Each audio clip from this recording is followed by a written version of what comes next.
j'aborde depuis très récemment. C'est la photographie animalière. Alors pour moi, c'est juste un prétexte supplémentaire pour me promener en forêt, mais me promener de façon un peu plus lente, un peu plus douce, d'observer un peu plus également. Je vais vous emmener avec moi tout au long de cette journée, parce que là je suis parti à la journée, donc je vais partir à ce qu'on appelle la billbode, c'est-à-dire qu'on progresse à la forêt en espérant pouvoir croiser quelque chose. Ça implique quoi? Ça implique d'être très lent, je suppose, dans ses mouvements, mais surtout, et ça j'en suis certain, c'est d'être discret et d'observer un peu autour de soi, d'être très attentif et très réceptif à ce qui se passe autour de soi en forêt. Bon, vous verrez, j'ai un sac assez chargé, qui est chargé par le matériel que j'emporterai en forêt à la journée, qui pourtant a été bien allégé, hein, depuis que je pars en forêt, j'emmène de moins en moins de choses. Mais tout le gain de place que j'ai fait, je l'ai fait pour le matos photo et vidéo. Là je suis dans une forêt du nord de la France, une très grande forêt, où j'espère vraiment voir quelque chose. Je sais qu'il y a de la chasse au gibier, donc aujourd'hui c'est pas chassé. Encore une fois, en période de chasse, renseignez-vous sur les périodes de chasse, les calendriers de chasse et les lots qui sont chassés. Vous trouverez ça sur le site de l'ONF, hein, vous mettez jour chassé en France et vous tombez sur Google et vous tombez directement dessus. Il n'y a aucun mystère. Là on est en novembre, les calendriers sont publiés. Souvent il faut attendre mi-octobre, hein, pour que les calendriers soient publiés, mais j'ai déjà observé qu'en fait en septembre, fin septembre, la période d'ouverture de la chasse en forêt, il se passait pas grand chose, jusqu'à mi-octobre il se passait pas grand chose, voire jusqu'à fin octobre. Donc ça c'est un point important pour votre sécurité. Alors bien évidemment j'ai pris une tenue discrète, mais j'ai pris également mon kit orange dont je vous ai déjà parlé dans une précédente vidéo. J'ai pas mis ma veste jaune bien évidemment, parce que là si je veux surprendre un peu quelque chose, un peu la faune, faut être discret, même si on va me dire que oui mais les animaux voient pas les couleurs. Je pense que malgré tout vaut mieux pas faire de grosses taches qui se démarquent du tout quoi, de l'environnement.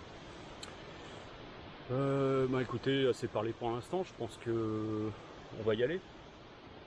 Allez, c'est parti.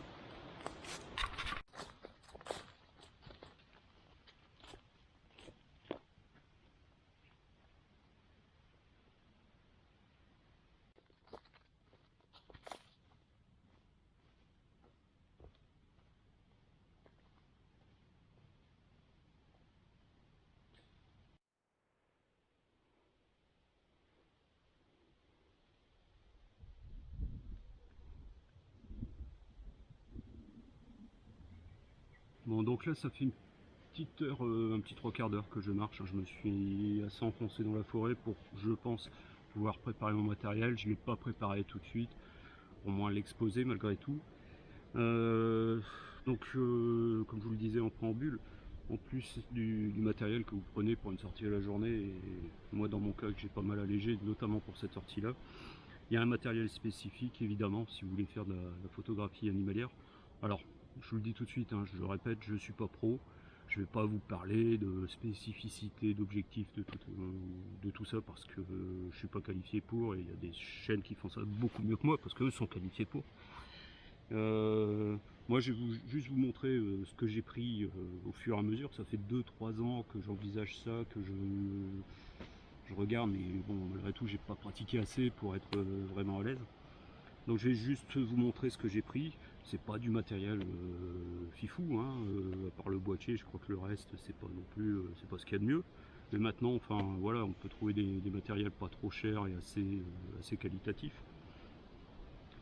Donc je vais vous montrer déjà le boîtier.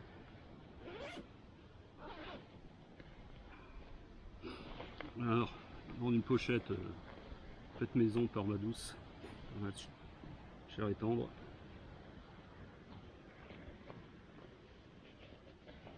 Il y a donc mon boîtier qui est un Nikon D5300. Bon, enfin, pour moi, mon utilisation ça me va très bien. Je pense qu'il n'est pas mauvais. Il y a mieux sans doute, mais ça doit être plus cher. Donc avec un petit plateau pour, mettre sur le trépied.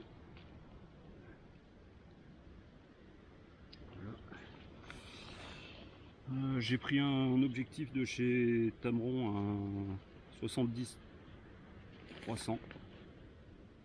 Donc, enfin Tamron, hein, si on dit Nikon, on dit Tamron.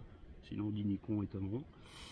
Donc de chez Tamron, 70-300, qui est très très bien, franchement, pour commencer.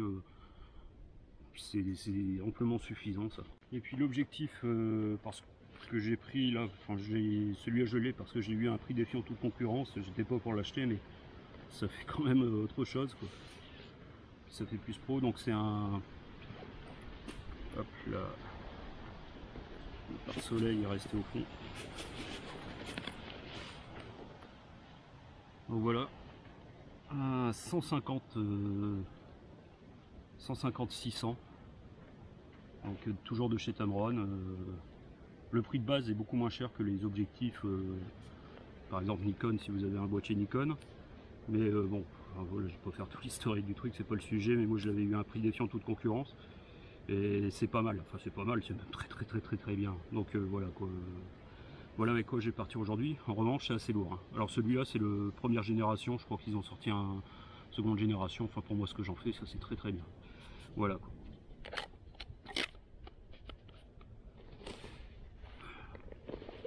En matériel photo, j'ai également, je me suis confectionné une petite pochette. Bon là avec quelques notes hein, que j'ai prises au fur et à mesure de mes lectures ou des vidéos que j'ai pu regarder. Ici on a une batterie supplémentaire, j'en ai une dans ma poche, il y en a une dans le boîtier, il y a un micro. Voilà quoi, j'ai encore un crayon là de quoi noter, des bonnettes, enfin des petits accessoires pour aussi nettoyer les objectifs sur le terrain. Voilà, quelque chose d'assez léger.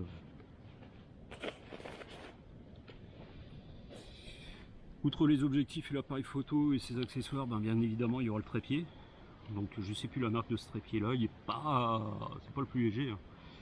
Mais il a une rotule et qui fonctionne assez bien. Une rotule assez fluide, avec des mouvements assez fluides, des réglages un peu particuliers, mais bon c'est quelque chose à appréhender quoi. Et puis spécifiquement, alors bon c'est pas spécifique mais ça participe au jeu, une smoke. Le camouflage pour information c'est du M05 finlandais que j'ai trouvé très efficace. Et puis un filet de camouflage sans doute de chasse, hein, contre voyons chasse à Decathlon chez Soloniac. Ça coûte 15 €. Bon on va monter tout ça puis on va se préparer. Bon je suis équipé, c'est bon, donc là je suis vraiment en tenue camouflage. J'ai décidé de prendre le chemin qui est derrière moi là.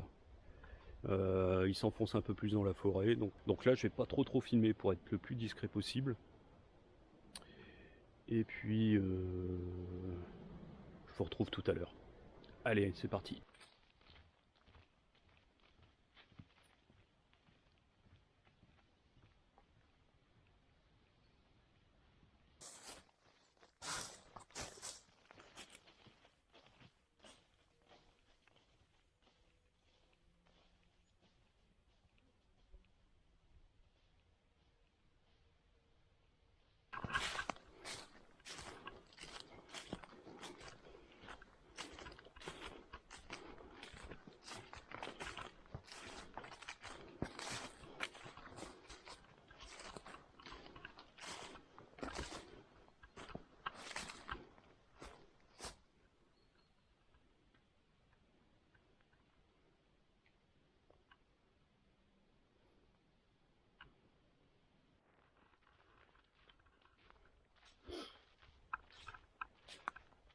Bon, j'avais cru m'être éloigné assez loin dans la forêt, mais en fait non. J'ai suivi une coulée qui amenait nulle part. En fait, j'ai pas réussi à la suivre jusqu'au bout parce qu'elle partait dans une descente très abrupte. Et bon, je pense que j'aurais pu la suivre si j'avais pas eu l'appareil photo, mais je me suis dit si je me gamelle avec l'appareil photo, c'est catastrophique quoi. Bon, néanmoins, une très belle forêt avec beaucoup de possibilités, je pense, que ce soit en photo animalière, en randonnée ou autre.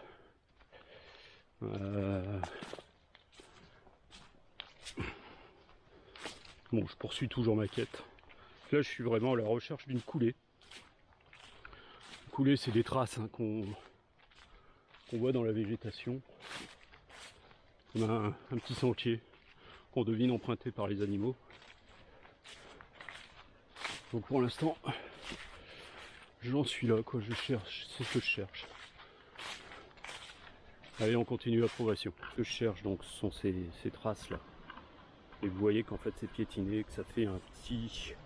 On devine un passage, un petit sentier. Alors, c'est ce que je vais essayer de suivre. Donc ça s'appelle une coulée. Je vais essayer de suivre ça pour voir jusqu'où ça me mène. Encore une fois, là, ça a l'air devant moi bien abrupt. On voit une déclivité du terrain très nette. Hein. Donc je vais aller jusqu'à la limite de cette crête, on va dire. Et puis éventuellement me poser là, voir si s'il y a des choses intéressantes. Allez, c'est parti.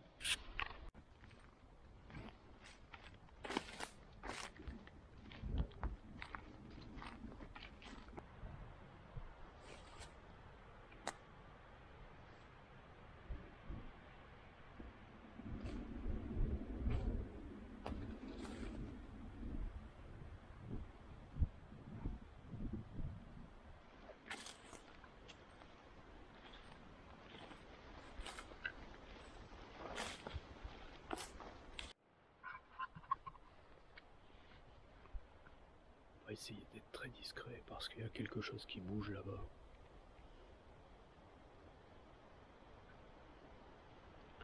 J'ai très nettement entendu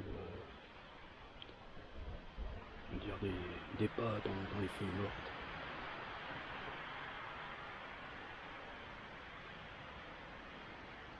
C'est voir ce qu'il y a.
J'ai décidé de faire une petite pause, de me mettre en direction du bruit que j'ai entendu tout à l'heure. Là j'ai fait mes réglages, donc comme ça si quelque chose passe, avec un peu de chance mon réglage étant fait, je pourrais le prendre quand ça passe. Je suis pas sûr que ce soit encore là, hein, quoi que ce soit. Donc on va attendre un peu ici, puis moi ça me permettra de me poser un peu, parce que franchement ce matériel là, c'est même avec le trépied quand vous l'avez sur l'épaule, avec le boîtier, l'objectif, c'est assez lourd quoi. Après j'ai pas non plus un trépied très très léger, donc c'est forcément moins évident. Allez, assez de blabla, et on va essayer d'avoir un peu de résultat. Bon, comme je vous l'ai expliqué, j'ai profité de cette pause pour faire mes réglages. Alors ces réglages, je les avais notés en regardant des vidéos ou lisant des livres, en me documentant sur le sujet. Donc j'avais noté quelques réglages à faire donc avant la sortie. Donc là j'ai vérifié que les réglages étaient bien au point. Comme ça, en toute logique, si quelque chose passe dans le champ que je suis en train de surveiller, en champ de vision, je suis en train de surveiller, les réglages sont faits. Je vous les montre pas en détail ces réglages parce que ce sont des informations que j'ai glanées, comme ça je suis pas sûr que ce soit forcément les bons réglages. Donc ça, si vous voulez vous mettre à cette discipline, on va dire, je pense que chacun doit aller chercher ses informations, voir les réglages, enfin voir ses propres réglages, je suppose. Je suis pas un maître en la matière.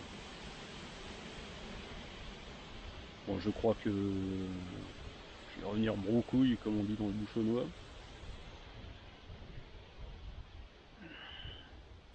Il est pas loin de midi, il va falloir que je commence aussi à me trouver un endroit où manger. Sachant que là où je vais manger, bon bah je suppose que je vais rien prendre quoi, parce que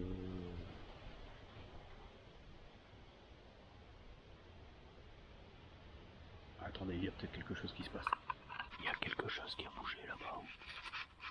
Non, c'est le vent. Je pense avoir surpris quelque chose. Donc, absolument rien. Bon, je vais faire le point, poser un peu. Et puis je reprends mon chemin pour me trouver un endroit où manger. Allez, à tout de suite. Finalement, j'ai décidé de rester sur place. Je suis toujours à l'affût de quelque chose qui pourrait passer. Donc j'ai décidé de rester sur place. Ça fait un petit quart d'heure, 20 minutes que j'attends, mais je crois entendre des choses, mais c'est possiblement dû au vent. Voilà, quoi. Il y a plein d'éléments aussi qui peuvent perturber. Hein. C'est un peu ça quand on est à l'écoute. Comme par exemple ce genre de bruit. Alors j'ai décidé de m'installer, mais malgré tout j'ai monté un affût entre guillemets. Enfin, j'ai tendu mon filet de camouflage pour pas qu'on me voit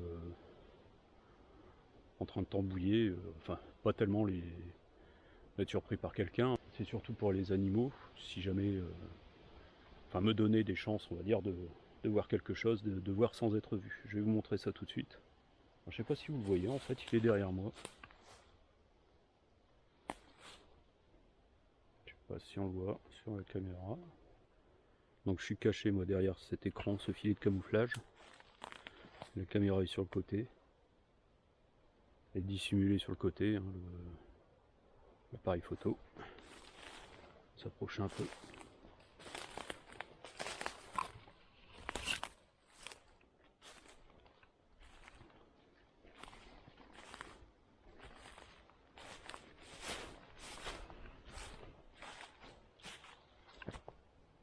Ouais, je sais pas ce qu'on voit mieux là. Ça reste malgré tout assez discret. Donc bah, c'est juste un filet de camouflage avec 4 tendeurs. 4 extenseurs.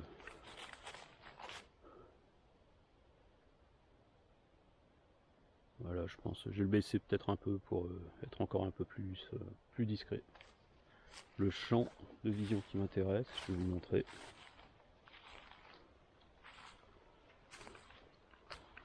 C'est celui-ci. Vous voyez, on voit ça en profondeur, comme s'il y avait un chemin qui partait là-bas, en direction de mon doigt là. Et c'est dans ce secteur que j'ai entendu du bruit. Donc j'ai décidé de rester là, de faire ma popote ici en surveillant ce secteur, même si j'ai aucune illusion, je me fais aucune illusion. Je me doute bien que les odeurs de cuisine, de cuisson, vont pas attirer les bêtes quoi. Ça va les faire fuir. Bon bah, en espérant avoir un peu de chance. Allez.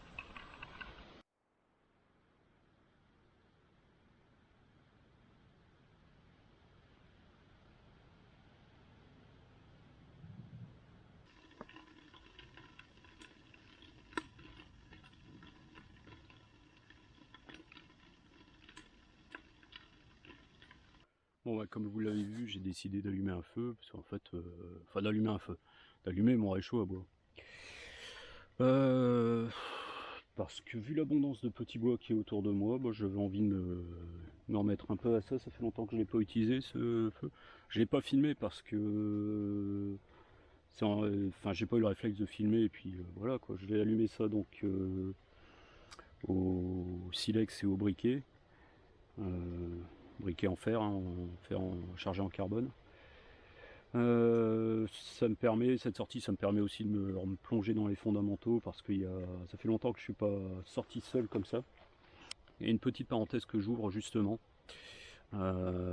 Si vous habitez dans les Hauts-de-France, si vous voulez vous mettre au bushcraft ou simplement la randonnée nature, ou si vous n'avez pas encore trouvé l'occasion de bivouaquer, que vous cherchez un endroit ou simplement la compagnie pour bivouaquer parce que vous avez peur de franchir le premier pas seul, je vous invite à rejoindre l'association qui a été créée en 2020, donc elle a un peu plus d'1 an maintenant, cette association. C'est Boreal Outdoor, vous pouvez les trouver sur internet, vous pouvez les trouver sur leur page Facebook. L'inscription à l'année est à 25 €, donc c'est pour rien. Ils organisent des sorties donc découvertes où vous apprenez justement le b.a.-ba de la randonnée, du bivouac, des choses comme ça. Enfin, b.a.-ba de la randonnée. Après, il y a des bivouacs qui sont organisés, qui eux vous apprennent justement le b.a.-ba du bivouac et vous allez plus loin avec eux. Des sorties thématiques, le canoë, la pêche, l'orientation, l'ethnobotanisme. Enfin bref, vous apprenez tout un tas de choses.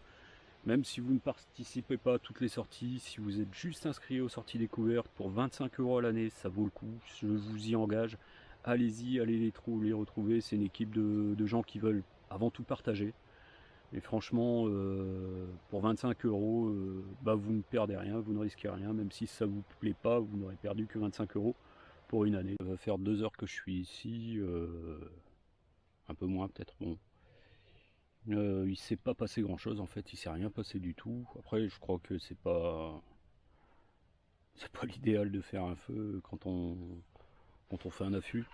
Je pense que cette vidéo en fait c'est la vidéo parfaite des contre-exemples des choses à ne pas faire quand on veut se mettre à la photo animalière. La somme allez, on va dire des fautes de débutants. Première erreur. Ça, je m'en suis aperçu en arrivant dans la forêt. Le premier pas que j'ai mis dans la forêt, je me suis dit, t'as pas tes jumelles là, j'ai oublié mes jumelles.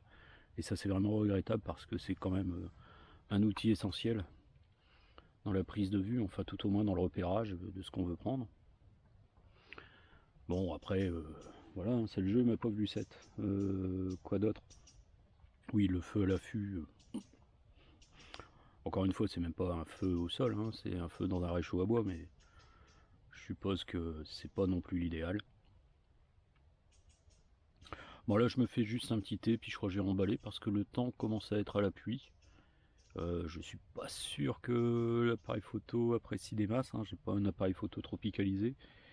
Alors j'ai installé mon poncho là, sur l'appareil photo au cas où, hein, pour prévenir les premières pluies, enfin, les premières gouttes. Mais bon donc voilà quoi, on n'aura pas fait de grandes photos aujourd'hui. Après, autre erreur à ne pas commettre, je pense, je crois qu'il c'est important d'arriver soit tôt, soit de rester tard, ce qui n'a pas été possible pour moi aujourd'hui. Donc en pleine journée, comme ça, c'est forcément plus aléatoire. Faut miser un peu sur la chance, sur les traces, repérer les traces. Après, c'est pas mal de venir voir aussi un peu où il y a des coulées, où il y a des points d'eau, où il y a des choses comme ça. Aujourd'hui, je suis venu sur un coup de tête en fait, hein, donc voilà, j'ai préparé ça vite fait hier, mais dans la préparation, il est important, je pense, de repérer les points d'eau, de voir à peu près où on peut trouver le plus d'animaux pour pouvoir les photographier. Bon, après, ça n'enlève rien au fait de se promener tranquillement en forêt, quoi. Ce que je vais faire, je vais boire mon thé, remballer tout ça vite fait avant qu'il ne pleuve. Et puis on va continuer notre périple. Allez, à tout à l'heure. J'ai dû tout remballer vite fait parce qu'il y a des belles ondées là qui tombent. Donc entre deux averses, j'ai réussi à ranger mon matériel et à le protéger de la pluie.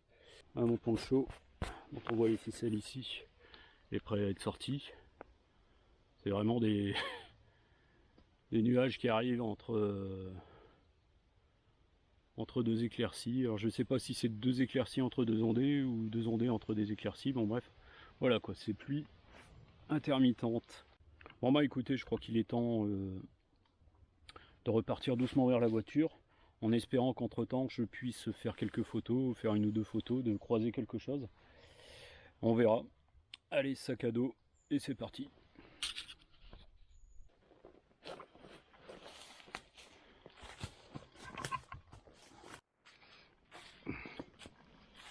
Alors pour le retour, j'ai sorti l'objectif 70-300 qui malgré tout est plus pratique quand on se promène. Je me demande si c'est pas ça la solution. On peut-être plus un 70-300 quand on est en billboard et puis un 150-600 quand on est à l'affût. Enfin je sais pas, c'est encore des choses à explorer, c'est ça qui est bien. Il y a encore tout un domaine à explorer. Donc là, comme vous pouvez le constater sans doute, à la luminosité ambiante, il y a des gros nuages noirs qui arrivent. Alors quand c'est des petites ondées, je suis encore protégé par le couvert des arbres. Mais si ça commence à bien tomber, il va falloir sortir le poncho. Là on entend la pluie qui tombe.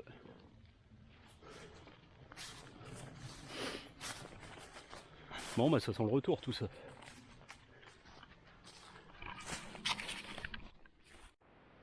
Bon, là clairement le temps est en train de changer. Le vent se lève. Des gros nuages qui arrivent au-dessus de moi là.